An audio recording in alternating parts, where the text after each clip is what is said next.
Hello friends, आप सभी का स्वागत है हमारे चैनल बी टॉक्स में। तो आज हम डिस्कस करने वाले हैं पेंट सेक्टर से एक बहुत ही दिग्गज stock Berger paints India limited को।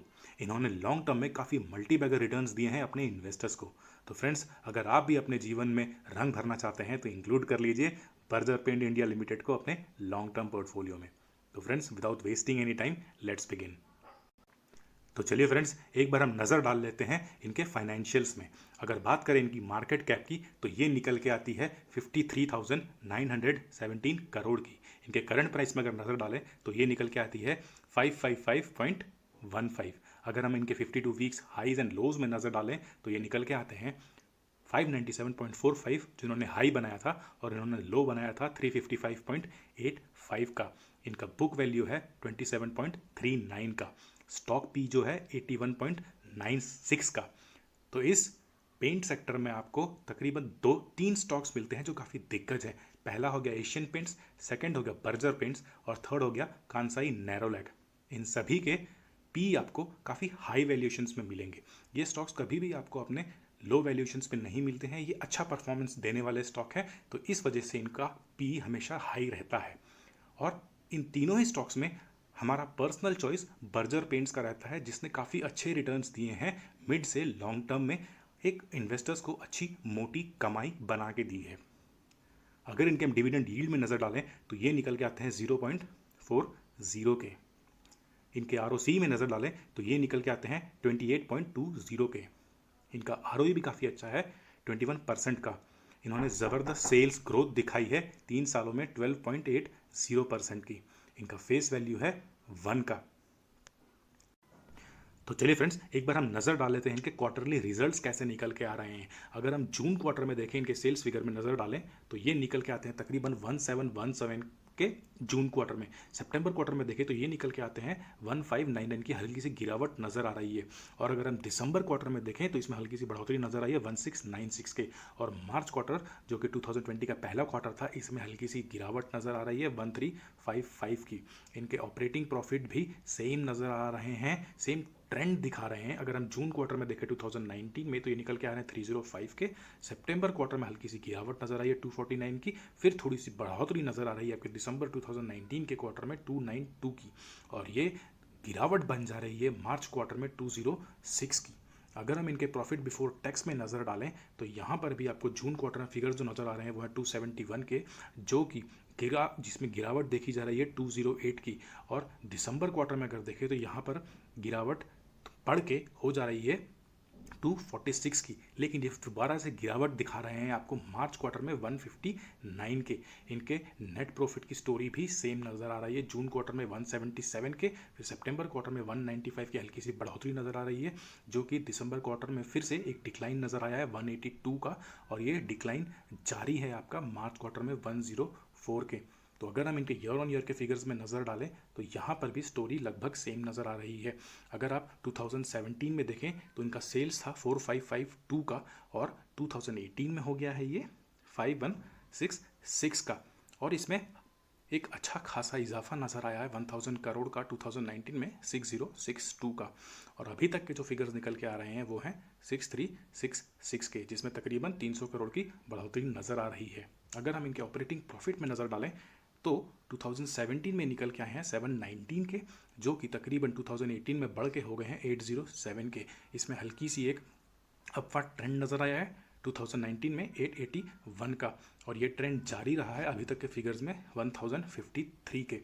अगर हम इनके प्रॉफिट बिफोर टैक्स में नज़र डालें तो यहाँ पर भी स्टोरी सेम है। 703 आपके 2017 में नज़र आए हैं, और 2018 में ये 705 के, और 2019 में 771 के। और अभी तक के जो फिगर नज़र आ रहे हैं वो हैं 883 के। तो इनके प्रॉफिट बिफोर टैक्स में भी अच्छे खासे ट्रेंड नज़र आ रहे हैं।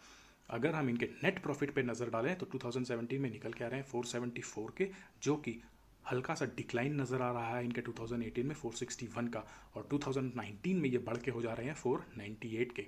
और अभी तक जो इनकी गिरावट इनमें जो नज़र आ रही है वो है तकरीबन, सॉरी, बढ़ोतरी जो नज़र आ रही है वो है तकरीबन 658 के। तो इसमें पिछले साल से अभी तक के जो इसमें फिगर नज़र आ रहे हैं, नेट प्रॉफिट में इनका एक बढ़ोतरी, नेट प्रॉफिट में इनकी एक बढ़ोतरी नज़र आ रही है 658 के। तो फ्रेंड्स, एक बार हम नज़र डाल लेते हैं इनके सेल्स ग्रोथ में भी। तो यहाँ पर भी आपको अच्छे खासे फिगर्स नज़र आ रहे हैं। इस कंपनी ने अभी तक के जो कंपाउंडेड सेल्स ग्रोथ दिखाए हैं वो है 5.01 के, और 3 सालों में ये बढ़ के हो जा रहे हैं 12.80 के, जो कि अच्छी बात है। अगर हम 5 ईयर्स के फिगर्स देखें तो यहाँ पर भी इनका सेल्स ग्रोथ में बढ़ोतरी नज़र आ रही है 10.19 के, और 10 साल में भी ये सेल्स ग्रोथ जारी है तो एक 14.46 की। तो कंपनी एक स्टेबल तरीके से एक इसमें रेगुलर ग्रोथ अपने सेल्स ग्रोथ में दिखा रही है। अगर हम इनके प्रॉफिट ग्रोथ में नज़र डालें तो यहाँ पर भी आपको एक ग्रोथ ही नज़र आ रहा है। अगर हम देखें इनके अभी तक के जो फिगर्स थे इसमें ये 33.08 के इनके फिगर्स दिखा रहे हैं प्रॉफिट ग्रोथ में। 3 सालों में ये फिगर्स हो रहे हैं 10.87 के, और 5 सालों में तकरीबन 14.51 का इन्होंने प्रॉफिट ग्रोथ दिखाया है। तो अच्छा खासा प्रॉफिट इन्होंने 1 साल में, 3 साल में और 5 साल में अपने इन्वेस्टर्स को बना के दिया है। और अगर बात करें 10 सालों की, तो 10 सालों में भी इनका प्रॉफिट अच्छा निकल के आया है 9.97 का। अगर हम इनके CAGR में नज़र डालें तो यहाँ पर काफ़ी इंटरेस्टिंग फिगर्स निकल के आ रहे हैं। 1 सालों में इन्होंने तकरीबन 54.49% का CAGR अपने इन्वेस्टर्स को दिया है। और अगर 3 सालों में देखें तो ये फिगर्स निकल के आते हैं 30.93 के, और 5 सालों में भी काफ़ी अच्छे फिगर्स दिए हैं 27.54 की, और 10 सालों में भी काफ़ी ज़बरदस्त मल्टीबैगर रिटर्न्स इन्होंने दिए हैं 33.18% के। और रिटर्न ऑन इक्विटी की बात करें तो ये भी काफ़ी अच्छे नज़र आ रहे हैं कंपनी के। अगर हम 10 सालों की बात करें तो 23.20 के फिगर्स निकल के आ रहे हैं, 5 सालों में 22.78 के, 3 सालों में 22.33 के, और अभी तक के लास्ट ईयर के फिगर्स निकल के आ रहे हैं 21 के। तो friends, return on equity, CAGR, profit growth और कंपाउंडेड सेल्स ग्रोथ, अगर हम सारे मापदंडों में देखें तो कंपनी ने काफ़ी अच्छे परफॉर्मेंस करके दिखाए हैं और अपने इन्वेस्टर्स को अच्छा खासा प्रॉफिट बना के दिया है। तो फ्रेंड्स, चलिए एक बार हम डिस्कस कर लेते हैं कि इनकी प्रोमोटर्स और शेयर होल्डिंग हिस्ट्री कैसी रही है। तो फ्रेंड्स, अगर हम इनके शेयर होल्डिंग पैटर्न्स में नज़र डालें तो इनकी जो प्रोमोटर होल्डिंग है वो लगभग सेम रही है पिछले कुछ क्वार्टर्स में। अगर मार्च क्वार्टर में भी देखें तो 74.97 के रहे हैं, जो कि बढ़ के जून क्वार्टर में हो गए हैं 74.99 के, और ये जारी रहा है सितंबर क्वार्टर में भी 74.99 का, दिसंबर क्वार्टर में भी सेम रहा है 74.99 का, और मार्च क्वार्टर में भी और जून क्वार्टर में भी 2020 के ये सेम रहा है 74.99 का। तो थ्रू आउट पिछले कुछ क्वार्टर्स में प्रोमोटर होल्डिंग्स सेम रही है। अगर हम एक बार म्यूचुअल फंड की होल्डिंग्स में नज़र डालें तो यहाँ पर आपको थोड़ी बहुत वोलेटिलिटी नज़र आ रही है। मार्च क्वार्टर में 2019 में ये थे 2.48 के, जिसमें हल्की गिरावट नज़र आई है। जून क्वार्टर में 2.28 की। अगर हम बात करें सितंबर क्वार्टर में तो ये घट के हो गई है 2.08 की, और एक भारी गिरावट दिखाई दी है तो दिसंबर क्वार्टर में 0.96 के, और 2020 के पहले क्वार्टर में हल्की सी इसमें बढ़ोतरी नजर आई है 0.97 के, जो बढ़ के जून क्वार्टर में हो गई है 1.04 के। तो म्यूचुअल फंड होल्डिंग्स में आपको थोड़ी बहुत एक वोलेटिलिटी नज़र आ रही है। अगर हम इनके डोमेस्टिक होल्डिंग्स देखें तो यहाँ पर भी आपको हल्की फुल्की एक वोलेटिलिटी नज़र आ रही है। 2019 के पहले क्वार्टर में, मार्च क्वार्टर में ये थी 4.24 की, जो कि जून क्वार्टर में जाकर हो गई है 4.02 की। हल्के सा इसमें डिक्लाइन नज़र आया है, और ये डिक्लाइन जारी रहा है आपके सितंबर क्वार्टर में भी, जहाँ पर ये घट कर हो गई है 3.25 की, और ये डिक्लाइन कंटिन्यूसली जारी रहा है। ये शुरुआत हुई थी मार्च क्वार्टर से, और दिसंबर क्वार्टर तक ही हल्की एक गिरावट जारी रही है डोमेस्टिक होल्डिंग्स में, जो कि आखिरी क्वार्टर में, दिसंबर क्वार्टर में जाके हो गई 2.78 के। और अगर हम शुरुआत में देखें 2020 के, तो मार्च क्वार्टर में ये बढ़ के हुई है तकरीबन 2.81 की, जो कि जून क्वार्टर में थोड़ी सी बढ़ोतरी आई है 3.01 के। तो फ्रेंड्स, यहाँ पे डोमेस्टिक होल्डिंग्स में भी हल्की फुल्की एक वोलेटिलिटी नज़र आई है। डोमेस्टिक इन्वेस्टर्स ने इसमें अपना इन्वेस्टमेंट कमाया बढ़ाया दिखाया जा रहा है इसमें ऐसा। अगर हम फॉरेन इन्वेस्टर्स में देखें तो यहाँ पर भी आपको एक हल्की फुल्की वोलेटिलिटी नज़र आ रही है। मार्च क्वार्टर में ये थे 9.56 के, और जून क्वार्टर में भी सेम रहा 9.56, लेकिन सितंबर क्वार्टर में हल्की सी इसमें एक बढ़ोतरी नजर आई 10.18 के, लेकिन दिसंबर क्वार्टर में इसमें तकरीबन अच्छी खासी बढ़ोतरी नजर आई 11.98 के, और मार्च क्वार्टर में ये तकरीबन सेम रहा है 11.80 के साथ, और जून क्वार्टर में भी ऑलमोस्ट सेम रहा है 11.72 के साथ। तो फ्रेंड्स, फॉरेन इन्वेस्टर्स होल्डिंग्स में इन्होंने अपना जो कॉन्फिडेंस दिखाया है शेयर्स में, वो तकरीबन लगभग स्टेबल रहा है। अगर हम अदर पार्टीज़ की नज़र डालें तो यहाँ पर भी तकरीबन आपको कांस्टेंट ही नज़र आ रहा है 11.21, 11.41 और 11.56। फिर दिसंबर क्वार्टर से मार्च और जून क्वार्टर में लगभग सेम 10.24, 10.40, 10.27। तो यहाँ पे अदर्स जिनमें रिटेल इन्वेस्टर्स आ जाते हैं, यहाँ पर इन्होंने शेयर्स में अपना कॉन्फिडेंस सेम रखा है। तो चलिए फ्रेंड्स, एक बार हम नज़र डाल लेते हैं कि इनके रिटर्न्स कैसे रहे हैं over the period of time. अपने इन्वेस्टर्स को इन्होंने कितना पैसा कमा के दिया है, अपना कितना इन्वेस्टर्स को प्रॉफिट बना के दिया है। अगर हम 1 वीक की बात कर लें तो यहाँ पर इन्होंने तकरीबन 0.84 का प्रॉफिट 0.560 का प्रॉफिट इन्वेस्टर्स को बना के दिया है। लेकिन अगर हम 1 मंथ की बात करें तो यहाँ पर इन्होंने तकरीबन 11.50 का इन्वेस्टर्स को प्रॉफिट बना के दिया है। ये फिगर्स काफ़ी अच्छे नज़र आते हैं एक साल में, जहाँ पर इन्होंने अपने इन्वेस्टर्स को तकरीबन 5.48% का इन्वेस्टमेंट जो वैल्यूज़ थी इन्होंने अपने इन्वेस्टर्स को बढ़ा के दी है। और अगर हम 5 ईयर्स की बात करें तो यहाँ पर ये फिगर्स और भी इंटरेस्टिंग नज़र आते हैं, जहाँ पर इन्होंने इन्वेस्टर्स को तकरीबन 240.28 का प्रॉफिट बना के दिया है। और ये अगर हम इनके हिस्टोरिकल फिगर्स डालें तो ये काफ़ी ज़बरदस्त निकल के आते हैं फ्रेंड्स। यहाँ पर इन्होंने अपने इन्वेस्टर्स को तकरीबन 19,638.64% का रिटर्न्स जनरेट करके दिया है अपने इन्वेस्टर्स को। तो फ्रेंड्स काफ़ी बढ़िया कंपनी है, चाहे आप शॉर्ट टर्म में पकड़िए चाहे आप लॉन्ग टर्म में पकड़िए, प्रॉफिट तो इन्होंने, रिटर्न्स तो इन्होंने काफ़ी अच्छे बना के दिए हैं अपने इन्वेस्टर्स को। तो चलिए फ्रेंड्स एक बार हम ऑल्सो डिस्कस कर लेते हैं कि इन्होंने सेंसेक्स के साथ कैसा फेयर किया है। तो फ्रेंड्स एक बार हम नज़र डाल लेते हैं कि बर्जर पेंट्स ने सेंसेक्स के साथ कैसा परफॉर्मेंस दिखाया है। अगर हम देखें तो यहाँ पर इन्होंने 1 डे में भी काफ़ी अच्छे प्रॉफिट जनरेट करके दिए हैं 0.04 के, 1 वीक में भी तकरीबन 1.5 जबकि सेंसेक्स ने रिटर्न्स दिए हैं, तो उसी जगह पर 1 वीक के ड्यूरेशन में बर्जर पेंट्स ने तकरीबन 5.43% के रिटर्न्स दिए हैं। 1 मंथ में जहाँ पर सेंसेक्स आपको 3.72 के रिटर्न्स दे रहा है, वहीं पर बर्जर पेंट्स आपको तकरीबन 9.14% के अच्छे रिटर्न्स दे रहा है। सेंसेक्स ने जहां पर 3 मंथ्स में 20.98% के रिटर्न्स दिए हैं, वहीं पर बर्जर पेंट्स ने आपको 3 मंथ्स में 23.19% के तगड़े रिटर्न्स दिए हैं। 6 मंथ्स में जहां पर सेंसेक्स -7.54 के नेगेटिव रिटर्न्स दे रहा है, वहीं पर बर्जर पेंट्स ओनली -2.77% के नेगेटिव रिटर्न्स दे रहा है।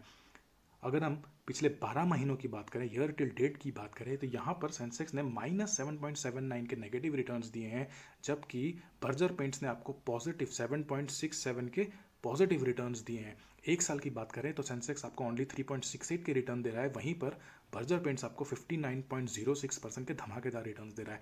ये कहानी जारी रहती है आपके 2 ईयर्स में भी, जहां पर सेंसेक्स आपको ओनली 0.99% के रिटर्न्स दे रहा है, लेकिन बर्जर पेंट्स आपको 76.04% के धमाकेदार रिटर्न्स दे रहा है।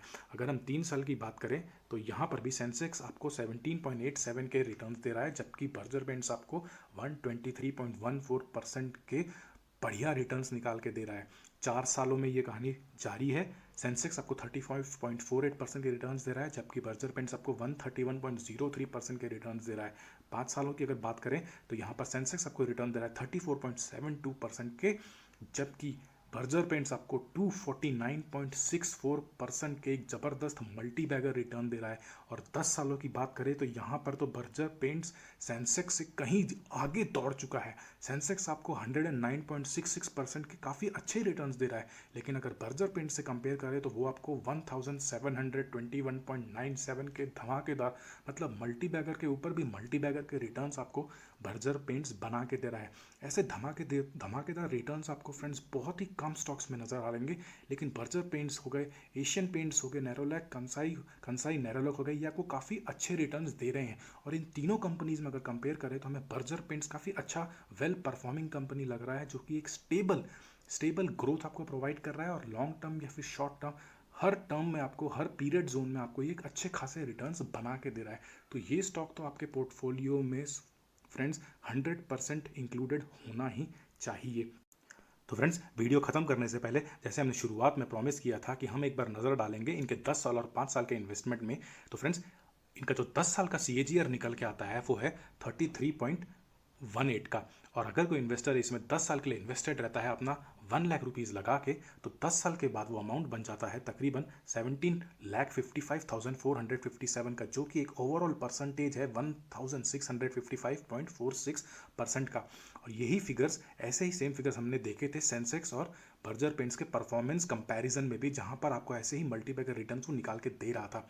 और ये जो अमाउंट है फ्रेंड्स, ये आपके 1 लाख के ऊपर तकरीबन 16,55,457 का इंक्रीज़ है। आपका प्रिंसिपल अमाउंट ओनली 1 लाख का है, लेकिन जो आपका इंक्रीज अमाउंट है तकरीबन वो निकल के आ रहा है 16,55,457 का। तो फ्रेंड्स बहुत ही ज़बरदस्त मल्टी बैगर रिटर्न आपको 10 साल में बर्जर पेंट्स बना के दे रहा है।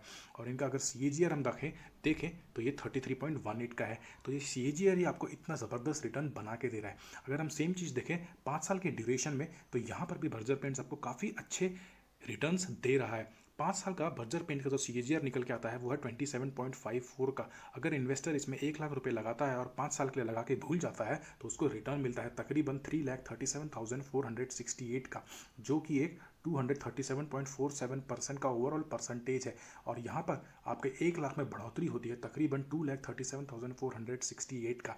तो 5 साल के ड्यूरेशन में भी आपको काफ़ी मल्टी बैगर रिटर्न्स दे रहा है। तो फ्रेंड्स लॉन्ग टर्म में 10 साल और 5 साल में तो आपको काफ़ी अच्छे खासे रिटर्न्स बर्जर पेंट्स बना के दे रहा है, लेकिन शॉर्ट ड्यूरेशन में भी 1 ईयर, 3 ईयर्स और 4 ईयर्स के पीरियड में भी आपको काफ़ी अच्छे खासे रिटर्न्स बना के दे रहा है। तो फ्रेंड्स अगर आपको हमारा आज का वीडियो पसंद आया तो इसे एक बड़ा सा थम्स अप दीजिए, चैनल को सब्सक्राइब करें और लाइक एंड शेयर करें।